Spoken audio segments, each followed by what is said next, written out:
Hi there, Alison here with another Cab Franc du jour. Today we are in Chinon and we're looking at the Béatrice et Pascal Lambert 2017 Les Puys Chinonais. The story of the Lambert family domain begins in 1987 when Béatrice and her husband Pascal purchased their first 4 hectares of vineyards in the commune of Cravant-Les-Côteaux and Chinon. Today, Béatrice and Pascal are joined by their son Antoine, and they've since grown the estate to around 18 hectares worth of vineyards, and their parcels are located in both Cravant-Les-Côteaux and Chinon. They began farming their vineyards organically in earnest in 1995, and they got their organic certification in 2005. Shortly thereafter, they began converting their vineyards to biodynamics, and they got their biodynamic certification in 2012. They make several terroir-specific expressions of Cabernet Franc, and today we are looking at their Les Puys. And Les Puys is a lieu-dit that is located in a very interesting part of the Chinon appellation. And in the 20 videos I have done to date featuring wines specifically from Chinon, this is the first time I've had a chance to explore in depth this particular part of the Chinon appellation, which is known as Les Puys du Chinonais, or the Puys of Chinon, as we would say in English. The term puits is derived from the Latin podium, referring to a platform which is raised, and that is essentially what these puits are. They are these low-lying domed hillocks that were formed over time through the erosion of the Upper Turonian tuffeau chalk. There are 8 main puits, and they're all located in the western part of the Chinon appellation, specifically in the communes of Beaumont-en-Veyron and Chinon. There are 2 puits in Beaumont-en-Veyron, and there are 6 puits in the Chinon commune, and they're all located to the north and west of the Chinon village itself. This area of Les Puys du Chinonais covers around 70 hectares, and there's a number of lieux-dits in this area that have the word puits in their name. And of these 8 puits, the lowest lying rises to about 30 meters above sea level, and the tallest one rises to about 88 meters above sea level. So how is it that we have the Upper Turonian yellow tuffeau chalk throughout the entire Chinon appellation, but these puits are localized to this one specific small area? Well, let me preface first, I am not a geologist, and there are a lot of elements to the field of study of geology that are way above my pay grade as it relates to my research and this project in general. And also I should note that topographic features like this are a little bit difficult to explain in terms of how they were formed, because there's a lot of factors at play here. But from my reading, it is my understanding that it is the presence of 2 types of the Upper Turonian tuffeau chalk that exist here side by side that has led to the formation of these puits. So in this part of the appellation, the Upper Turonian yellow tuffeau chalk is rich in quartz, which makes it harder, denser, and more resistant to erosion. And in some places, we find this harder, denser, erosion-resistant Upper Turonian tuffeau chalk right alongside the softer, sandier, more crumbly miage, which is another form of the Upper Turonian yellow tuffeau chalk, which is rich in silica minerals. And it is the presence of these 2 types of limestones side by side that over time, over the course of tens of millions of years, through erosion, I should say, has led to the formation of these puits, which are essentially these domed chalk mounds in this little part of the appellation. And the nature of the topography, coupled with the fact that we are at the confluence of the Vienne and the Loire rivers, the area around these 8 puits actually experiences slightly warmer temperatures and a little bit less rainfall than anywhere else in the Chinon appellation. Also, the domed and sloping nature of these puits allows for greater solar intensity and also very good drainage, creating a very dry environment because of how thin the topsoils are here. And it is all these factors combined, the climate, the topography, the geology, the soils, that created a mesoclimate that is very unique in this area. And because of the heat, the solar intensity, and the arid nature of this environment, we find a wide diversity of plants, animals, and insects that are more typical of a Mediterranean climate here. Things like juniper, almond trees, wild thyme, orchids, lizards.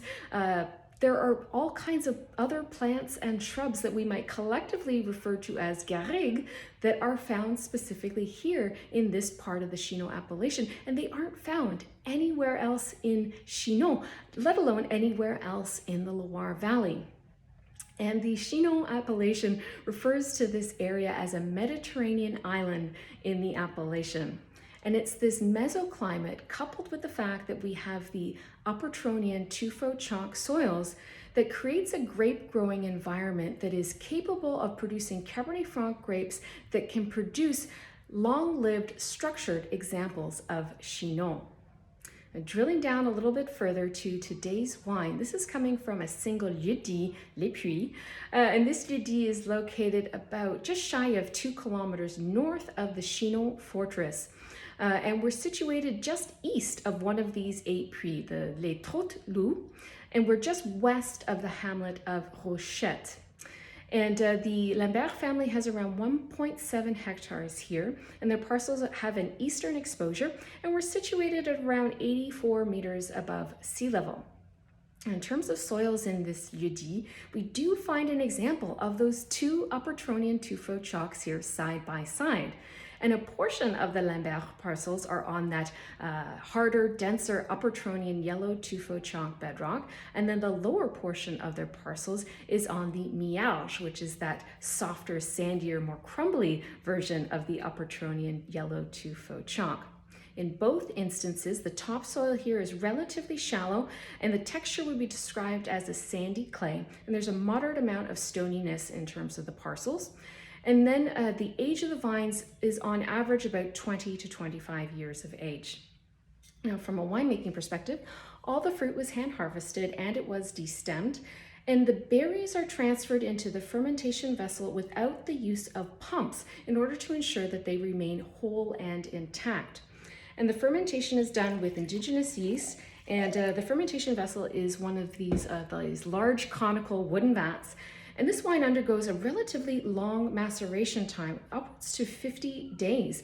And they will do some pigeage at the beginning of the fermentation and the maceration. There is a little bit of press wine that is reincorporated with the free run wine. And then aging takes place for 12 months in 50 hectoliter oak foudre. And then they transfer the wine into concrete vats where it ages for another 15 months before the wine is then bottled. So let's get into this wine. So the nose has a really lovely perfume, and the fruits come through on the darker side of the spectrum, I would say, and they are kind of sweet, savory. I'm getting there's a bit of black currant here, a touch of kirsch, there's a bit of a plum undertone as well, like red and purple plums. And the fruits are leaning a little bit more on that sweeter side, but there is a nice savory edge to the fruit profile. And the fruits are quite pure here as well. And in terms of those pyrazines or those herbaceous undertones, I really like the profile here. It's quite unique. There is a very strong evergreen element to the wine, but it's not cedar. It's almost more reminiscent of pine or something like that. And there's also a menthol or like a cooling herb note in the wine as well, something like rosemary or mint. There's a touch of a floral note as well. Yeah, the pyrazines are really particular, and I think it's creating a really distinctive profile in the wine. And I would also say that there's a little bit of a spiciness on the nose.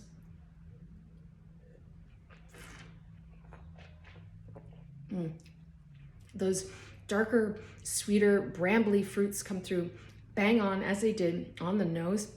And there's actually a little bit more of a crunchy fruit profile to the palate, as if you took a black currant and you put it in your mouth and you kind of chopped down on it and you could hear the snap of the skins. That's kind of what I mean when I'm thinking of a crunchier fruit palate. And that black currant note really comes through quite nicely.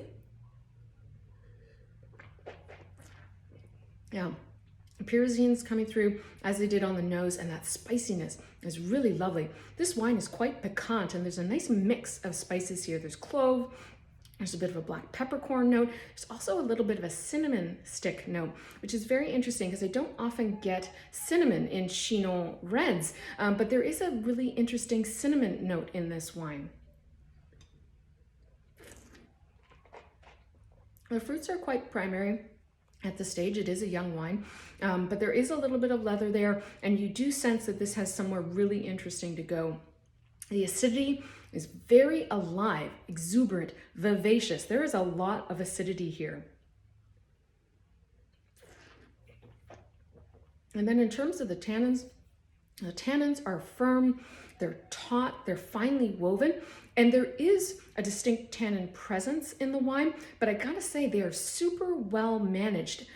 Considering how long this wine spent on skins, the tannins are by no means overbearing or too pronounced, and I think they're really beautifully in balance with the acidity as well as the fruit. Yeah, the combination of the acidity and those tannins is creating a really taut, nervous, tense profile. You know, this is a young wine, and I have had this open for a while in order to give it some oxygen, but this wine, you definitely sense that this wine was built for aging. And I do want to note as well, actually, in terms of the tasting descriptors, there's also a really distinctive minerality undertone to the wine. And I don't often talk about minerality in Cabernet Franc, but Cabernet Franc can indeed have a mineral edge to it. And this definitely does have like a stoniness or a chalkiness to the profile. You know, you do sense that there's that tuffeau influence really coming through. The wine sits more linear, more focused in that nature. And it's a really interesting expression of Chinon. This is the first time I've had a wine from this particular part of the Chinon appellation.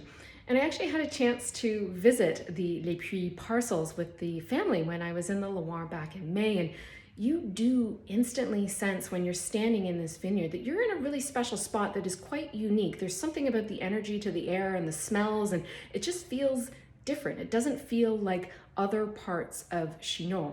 And I think that really comes through in the wine, and it's definitely a wine that I would recommend folks seek out for sure. And definitely, if you can, lay this one down for a little bit, because this one needs some time. I would say at least 5 or so years, depending on the vintage, just to give it a little bit more time to really show itself in its truest sense of the word. But just a delicious expression of Chinon, and an excellent example of this Puys area as well. If you have a favorite Chinon wine, or if you have a favorite wine from the Béatrice et Pascal Lambert domaine, do let me know what it is in the comments below. And of course, as always, I will be back again soon with another wine. Cheers.